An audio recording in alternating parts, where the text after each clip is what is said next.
Ya, Assalamualaikum warahmatullahi wabarakatuh dan selamat siang Tribuners. Senang sekali rasanya bisa menjumpai Tribuners semua dimanapun berada. Semoga selalu dalam keadaan yang sehat, berbahagia, dan produktif pastinya. Jumpa lagi bersama saya Kinan Aulia, kita kembali dalam program Bincang Komunitas. Dan tentu saja selalu kita hadirkan komunitas-komunitas dengan berbagai pengalaman, inspirasi, dan pastinya edukasi untuk kita semua dimanapun berada. Baik Tribuners, pada Bincang Komunitas kali ini kita sudah mengundang satu komunitas, yaitu adalah komunitas pecinta tembakau. Wow, luar biasa sekali. Dan sudah hadir di studio Tribun Timur, dua orang lelaki yang ganteng. Sudah duduk ya di tempat masing-masing. Kita perkenalan dulu Tribuners. Yang pertama ada Kakak Muhammad Nur Reski, SAESN, SPSI.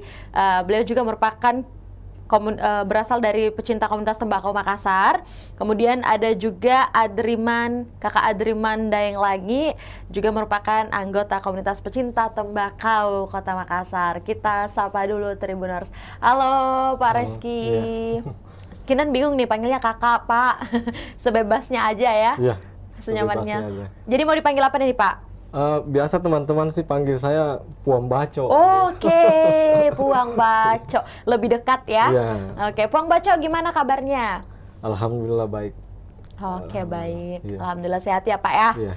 Oke, untuk yang di samping Puang Baco ya, kalau ini namanya Bapak Adriman Daenglangi. Iya. Punya sapaan akrab juga berarti Pak Adriman? Kalau teman-teman di komunitas dan pelaku-pelaku tembakau di komunitas seni juga lebih dikenal dengan panggilan Daenglangi. Oke, yang berdua ini unik-unik ya namanya Tribuners. Ada Puang Baco, ada Daenglangi. Iya. Puang dan Daeng. Makassar banget gitu. Iya. Vibes Makassar banget.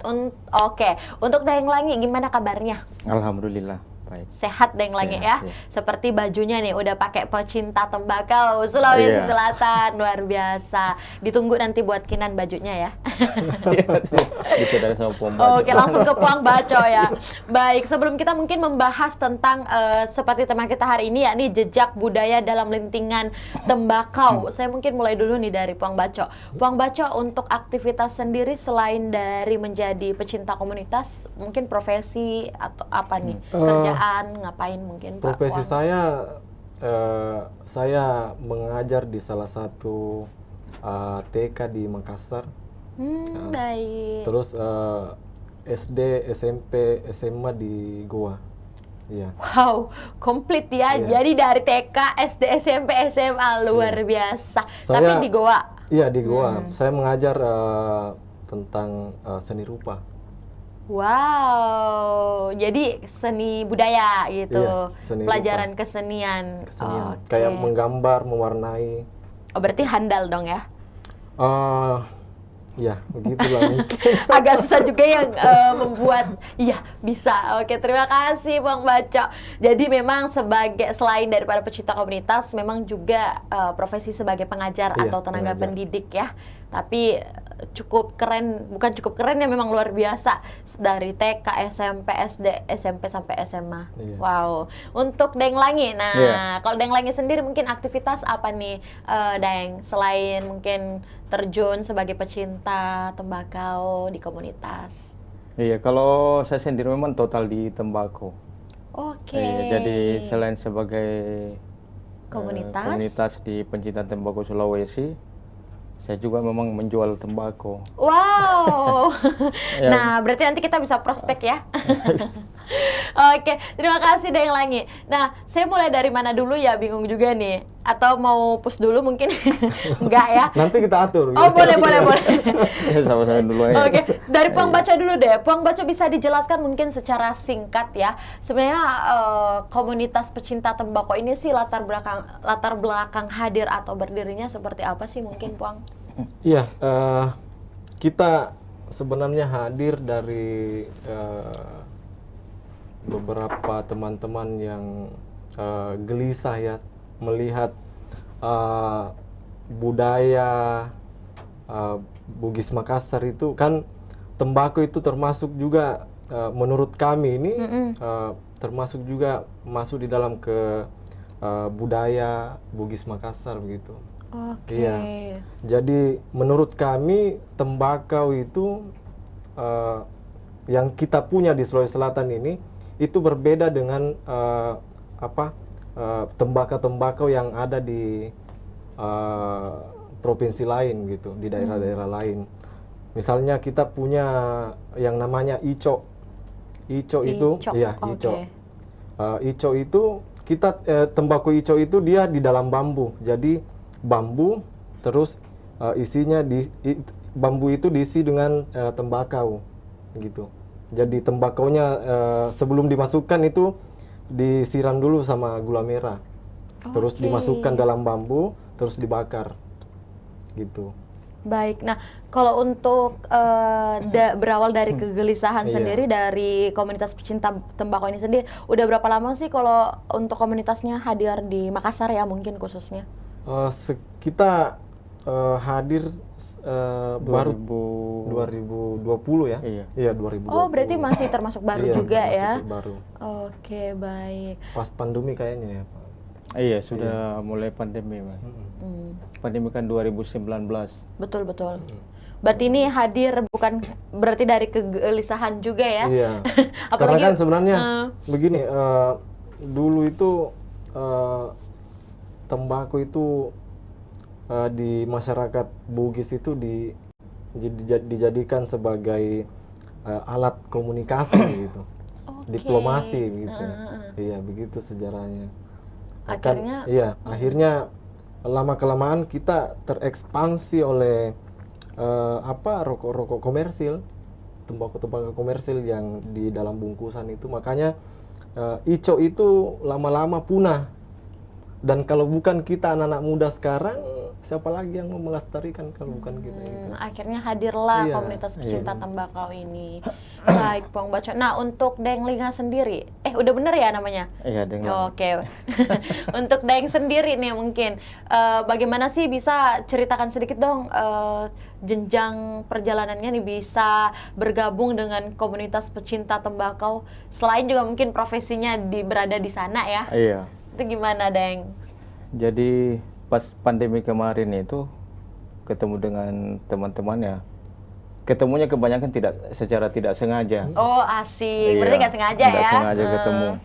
Masing-masing sibuk dengan urusan masing-masing, kemudian ketemu. Ya, kebanyakan ketemu di warkop, di tempat-tempat ngumpul yang lain. Dari informasi dari teman ke teman, akhirnya bisa kumpul dan punya visi misi yang sama, punya kesamaan bagaimana pandangannya terhadap tembakau di Sulawesi.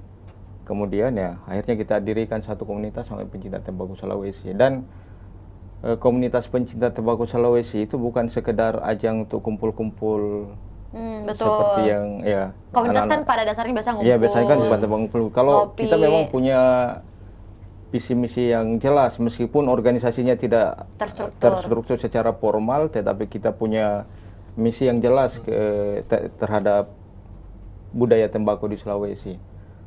Nah, jadi salah satu fenomena yang kita lihat sekarang di Sulawesi itu bahwa ada beberapa kabupaten di Sulawesi Selatan seperti Sopeng, Bone, Sinjai, Bulukumba yang dulunya memang mereka banyak produksi tembakau terkhusus kepada ini tembakau lokal Sulawesi yang disebut ico, tapi belakangan ini sudah banyak yang bangkrut ya, karena tergeser oleh tembakau-tembakau yang dalam kemasan konvensional.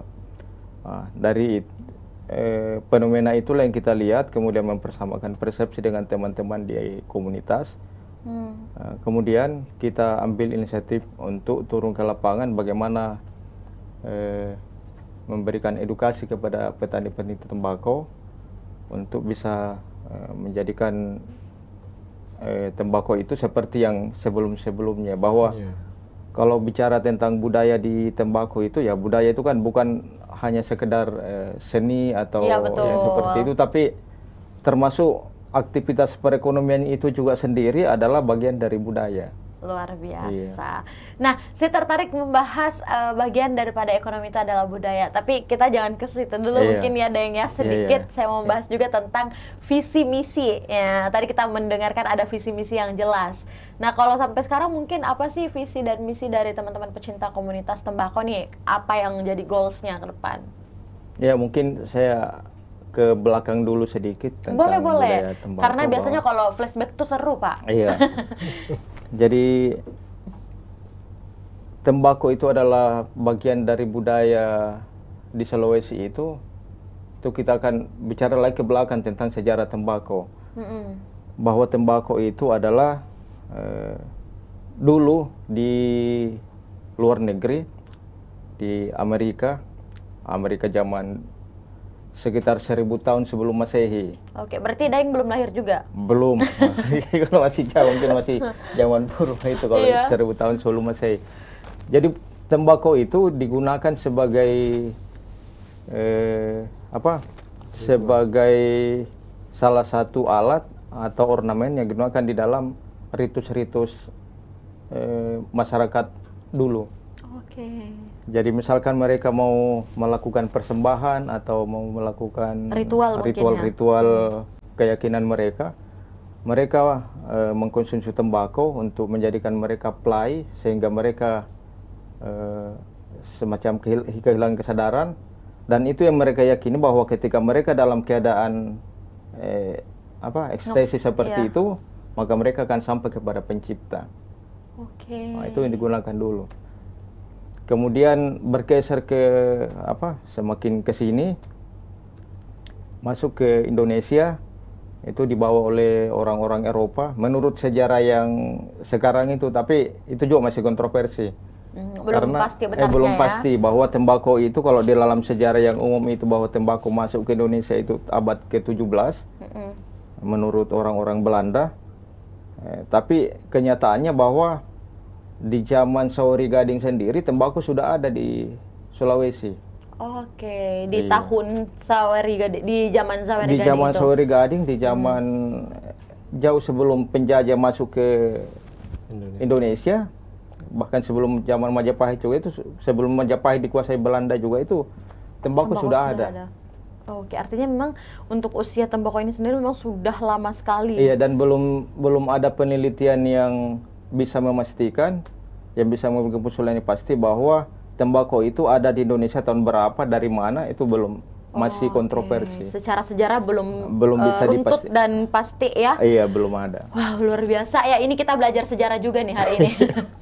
Baik, terima kasih Daeng Linga. Saya kembali lagi ke Puang Baco. Nah, Puang Baco ini kan tadi kita sudah mendengarkan sedikit latar belakang atau sejarah dari hadirnya tembakau ini. Kinan mau tanya-tanya nih untuk dua narasumber kita. Saya mulai dari Puang Baco dulu. Puang Baco sendiri kan sebagai tenaga pendidik ya. Tapi apa sih yang membuat Anda mungkin tertarik untuk join menjadi pecinta tembakau? Maksudnya apa sih kelebihan dari tembakau ini sehingga Anda tuh tertarik jadi komunitas, gabung jadi komunitas maksudnya? Oke, dulu waktu kecil itu orang itu kalau mau misalnya mau hajatan itu kan bawa undangan, atau kalau istilah bahasa Bugisnya itu mapaiseng. Ya, mapaiseng. Nah, pada saat mapaiseng itu biasanya orang-orang yang mau mapaiseng itu membawa tembakau untuk diletakkan di meja yang orang yang mau diundang. Begitu. Terus kalau orang yang mau diundang itu sudah ambil tembakaunya, itu artinya bahwa silahkan berbicara untuk mengundang kami begitu. Jadi kode juga ya. Maksud saya ini adalah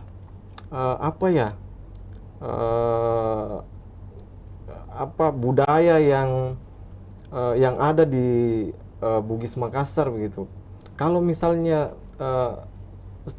maksudnya begini, saya tidak mau ini hilang begitu. Saya tidak mau ini hilang, dan saya menghimpun teman-teman, terus memberitahu teman-teman bahwasanya ini kebudayaan ada komunitas ini, nih. Kebudayaan ini ada dan itu harus kita pertahankan sama-sama. Begitu. Paham, baik. Itu. Nah, sehingga hadirlah mungkin bergabunglah mungkin Puang Baco ini dengan pecinta tembakau. Baik. Kebetulan saya berdua ini adalah pendiri juga. Wow, jadi saya langsung ngobrol sama pendirinya ya. Oke, kalau gitu kita tepuk tangan dulu. Luar biasa. Ada beberapa teman yang pendiri juga, kayak misalnya ada dibilang Om Paman, itu nama panggilannya Om Paman. Ada Wahyu juga, Den Langi, Den Naba. Harusnya dipanggil semua ya ke sini.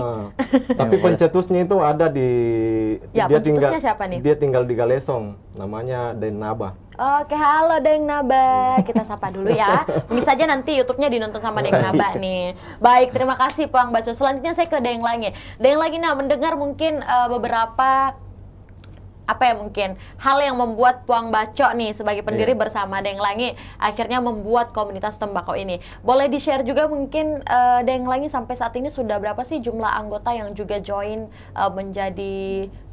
bergabung menjadi anggota komunitas pecinta tembakau? Kan ini baru 2 tahun ya dari 2019. Sebenarnya banyak Mbak, cuma di dalam organisasi ini meskipun bukan organisasi yang formal, cuma menjadi sebagai komunitas perkumpulan.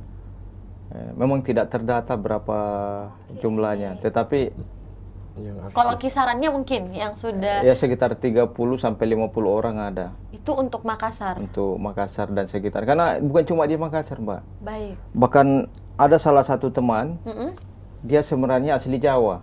Waduh, jauh ya di luar. Iya, dia sebenarnya orang Jawa, masuk dalam komunitas pencinta tembakau Sulawesi. Dan namanya Jalal, sekarang dirubah menjadi Deng Jalal. Aduh, harusnya kita undang Deng Jalal juga ya. Jadi bukan Jawa Tulen menjadi Makassar. Iya, saya sendiri bukan orang Sulawesi Selatan, Mbak. Oke, asli mana nih? Sulawesi Barat saya. Mamuju. Saya dari Kecamatan Arale di Kabupaten Mamasa. Tapi kalau dalam komunitas pencinta tembakau Sulawesi Selatan itu, meskipun ada Sulawesi Selatannya, tapi sebenarnya tidak terbatas untuk teman-teman yang ada di luar Sulawesi Selatan yang ingin bergabung dan punya visi misi yang sama tentang bagaimana melestarikan budaya tembakau di Sulawesi, maka kita akan open, kita terbuka untuk menerima siapa saja. Luar biasa ya Deng Langi ini. Malah langsung bisa dikasihkan ini ya, titel jadi daeng. Daeng untuk di dalam komunitas pecinta tembakau. Baik, nah kalau untuk kegiatannya mungkin Deng Langi bisa di-share juga apa-apa saja sih yang mungkin pernah dikerjakan sama teman-teman komunitas. Kegiatan-kegiatan apa mungkin selama 2 tahun ini? Ya, layaknya seperti komunitas yang lain, kalau di luar dari penerapan visi misi yang ada, ya kita juga sering melakukan hal-hal yang lain seperti cara-cara rekreasi segala macam. Tapi yang paling fokus kita itu adalah bagaimana yang hubungannya dengan tembakau ya? Iya, dengan tembakau. Jadi misalkan ke petani, kita sering ke Kabupaten Sinjai, ketemu dengan orang-orang Karang Taruna yang memang mereka juga bergelut di tembakau.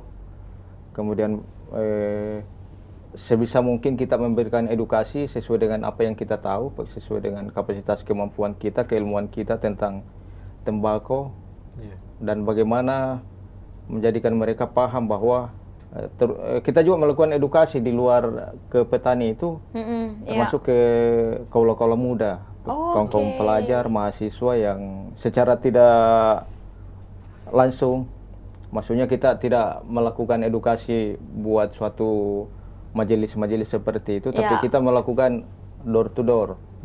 Edukasi door to door ya. Edukasi door to door. Untuk bagaimana mengenalkan kembali budaya tembakau yang sudah hampir punah di Sulawesi ini. Karena yang perlu kita garis bawahi bersama bahwa tembakau itu bukan hanya sekedar sebuah komoditi, tapi tembakau itu memang adalah bagian dari budaya. Seperti yang saya katakan tadi, bahwa budaya itu bukan hanya dari seni yang dipahami umumnya pada saat sekarang ini, bahwa yang dimaksud budaya itu adalah tradisi-tradisi pernikahan atau apa. Itu bukan cuma itu, tapi segala hal yang menyangkut dengan inovasi dalam kehidupan itu juga adalah bagian dari budaya. Luar biasa. Ini udah bisa jadi caption loh, Pak. Keren ya, Deng Liwa. Jadi Deng Langi, saya tambahkan sedikit. Ya, jadi teman-teman di dalam itu juga mengadakan penelitian tentang kebudayaan. Apa kaitannya antara budaya dengan tembakau? Seperti kita di Bugis Makassar itu mengenal tiga capa, teluk capa. Capa ya? Capa itu ujung, jadi 3 ujung. Jadi ujung lidah, ujung kemaluan, sama ujung badi. Jadi tembakau itu masuk di yang pertama, ujung lidah. Jadi itu yang saya bilang dari pertama tadi, bahwasanya tembakau itu adalah alat diplomasi. Jadi misalnya begini, jadi pada saat dulu itu ada perselisihan antara kampung satu dan kampung yang satu, itu biasanya tidak langsung ke membunuh pakai badi, tidak. Harus melalui enggak langsung perang. Tidak, kita melakukan dulu diplomasi. Makanya dijadikanlah Tudan Sipulung pada saat itu. Nah, di tengah-tengah Tudan Sipulung itu biasanya ada ico. Tapi bukan ico yang untuk disap untuk merokok, tidak. Ini iconya bisa dimakan berarti? Itu untuk siri. Oh, iya, jadi orang Bugis biasa bilang itu mesele. Iya, jadi mangotah begitu. Mangota apa lagi tuh? Mangota itu mengunyah. Ya, istilah Bugis itu. Mangota, mesele itu. Biasa dipadukan dengan pinang. Siri, kapur. Dan itu digunakan secara bersamaan? Biasanya pada saat Tudan Sipulung itu mereka melakukan semakin enak tembakonya, semakin enak seleknya, semakin cair suasana untuk mendamaikan permasalahan itu. Oke, jadi ada makna juga ya di balik Tudang Sipulung itu. Tapi mungkin kita mau bahas sedikit tentang tembakaunya, boleh ya? Keluar dari komunitas tembakau. Nah, apa sih mungkin manfaat sebenarnya dari tembakau ini, boleh dipaparkan masing-masing sebelum kita ke segmen berikutnya? Saya mulai dari Deng Liwa dulu. Iya. Kalau tembakau itu untuk tanamannya ya, untuk tembakau. Saya batasi ke tanaman tembakau.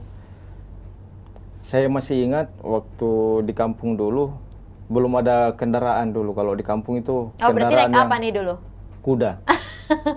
Oke, sekarang malah kalau kuda di Malino bayar ya? Iya, kalau dulu semakin bagus penampilan kuda menandakan kelas orang itu semakin di atas. Kelas ekonominya. Iya, kelas ekonominya.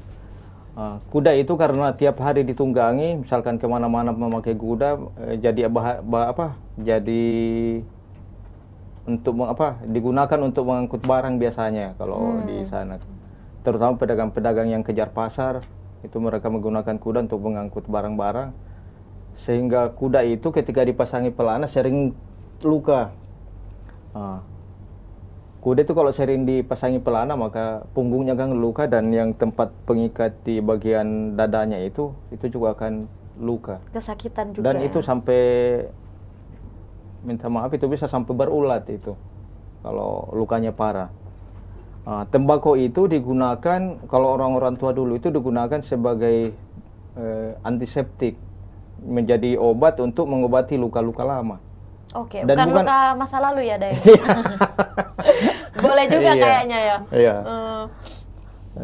Digunakan untuk mengobati luka. Dan bukan cuma untuk binatang. Ke manusia juga jika ada luka-luka, dan ini bisa dipraktekkan. Saya tidak bertanggung jawab secara medis karena tidak ada penelitian yang pasti, tapi prakteknya kita lihat bahwa seperti itu. Dan saya sendiri sering melakukan itu waktu masih di kampung, karena di sana ada tanaman tembakau, kalau di sini kan tidak ada. Nah, jadi misalkan ada luka-luka yang sudah lama, daun tembakau diambil terus dihancurkan ya? Dihancurkan begitu, terus airnya diperas, dioleskan ke luka yang sudah lama, itu dimanfaatkan itu. Maksudnya luka yang sudah lama ini artinya sudah berbekas? Yang masih luka tapi yang masih terbuka ya? Masih terbuka. Bukan luka yang misalnya tergores pisau langsung dioles, tidak seperti itu. Tapi ketika ada iritasi atau luka-luka itu meradang, itu biasanya digunakan daun tembakau untuk mengobati itu. Dan sepengalaman Daeng mungkin itu memang ada khasiatnya? Iya, memang ampuh. Memang ampuh. Kemudian selain itu digunakan sebagai pestisida alami juga. Pestisida. Yang lain, ada beberapa artikel tentang bagaimana menggunakan nikotin yang terkandung di dalam tembakau. Dalam hal ini, yang jenis tembakau nikotina tobacco, karena tembakau itu kan ada beberapa jenis juga, setidaknya ada 3 jenis tembakau yang kita tidak akan sebutkan karena penggunanya juga berbeda-beda. Tetapi yang kita batasi di sini adalah nikotina tobacco itu sendiri, bahwa ada beberapa dijadikan sebagai instrumen dalam penelitian medis menggunakan semacam anestesi itu bahan bakunya dari nikotin itu.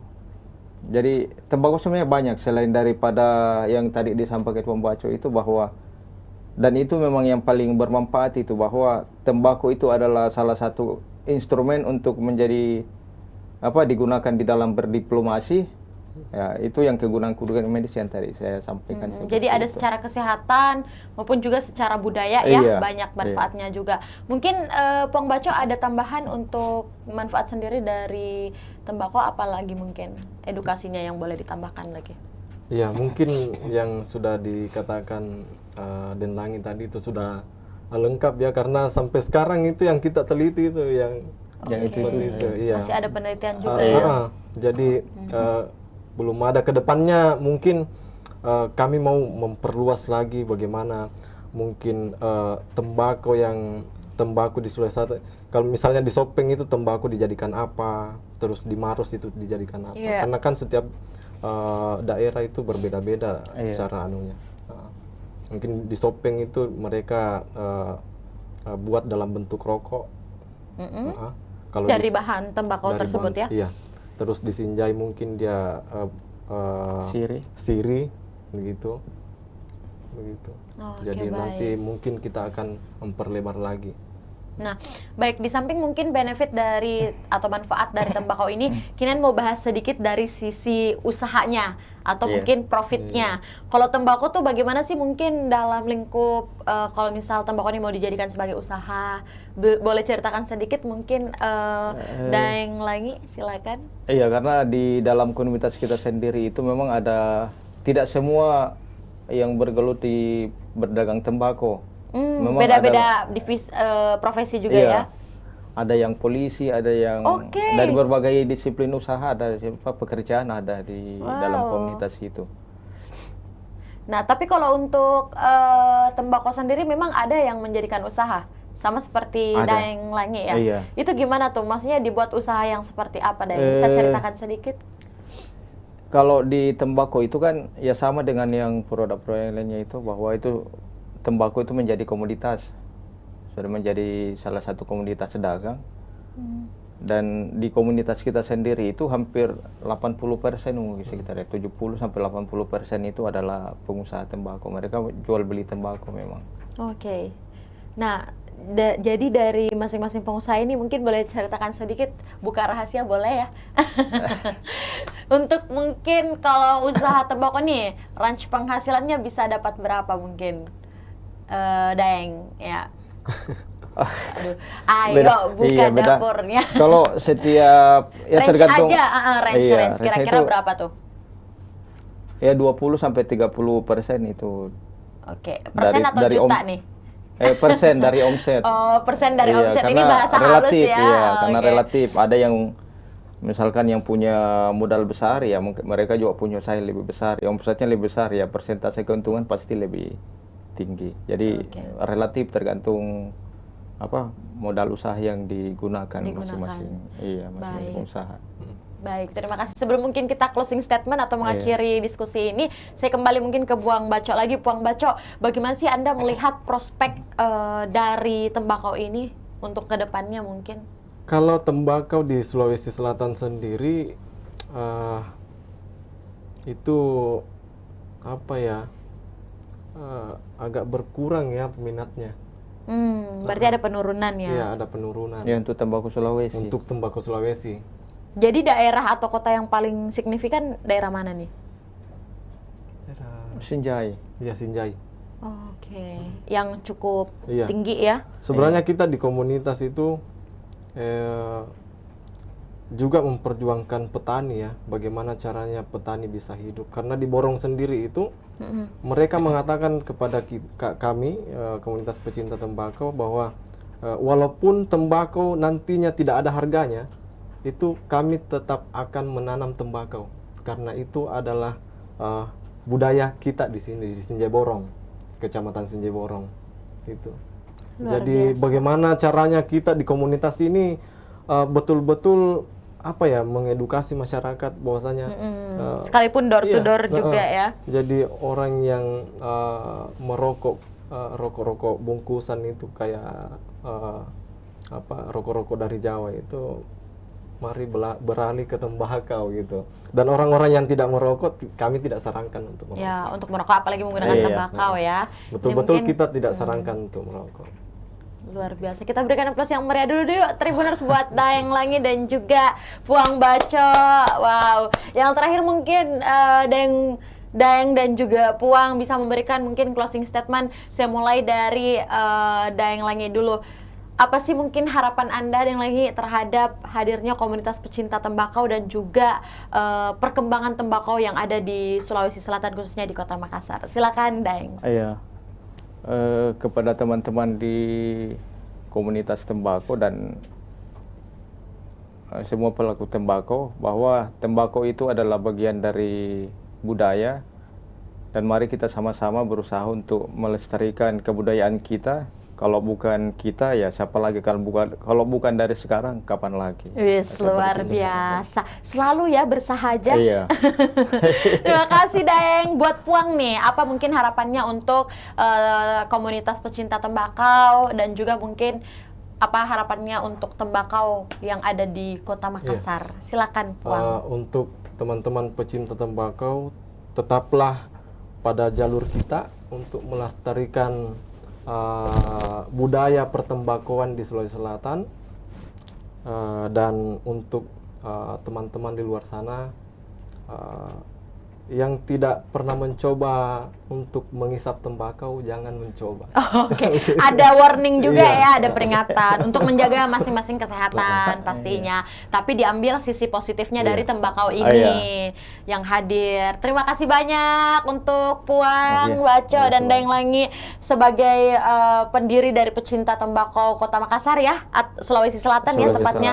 Semoga komunitas pecinta tembakau ini kedepannya makin sukses dan teman-teman yang bergabung juga makin menjaga kelestarian budaya ya, khususnya untuk budaya dalam lentingan tembakau seperti pada tema kita pada hari ini. Terima kasih Daeng, terima kasih Puang, sehat selalu, semoga bertemu lagi. Semoga nanti kalau ada tembakonya jangan lupa Kinan ya. Nanti boleh kita coba juga bagaimana membudidayakan tembakau. Baik Tribuners, itulah obrolan kita yang sangat spesial sekali bersama teman-teman komunitas dari pecinta tembakau. Terima kasih kami ucapkan kepada narasumber ada Daeng Langi dan juga Puang Baco untuk kehadirannya di studio Tribun Timur. Tentu saja harapan kita sangat besar ya terhadap perkembangan tembakau yang ada di Sulawesi Selatan bersama dengan teman-teman komunitas pecinta tembakau. Saya Kinan Aulia, mewakili kru yang bekerja pamit. Sampai bertemu lagi pada program Bincang Kota berikutnya yang akan menghadirkan teman-teman komunitas yang sangat luar biasa. Wassalamualaikum warahmatullahi wabarakatuh dan selamat siang. Sampai jumpa Tribuners.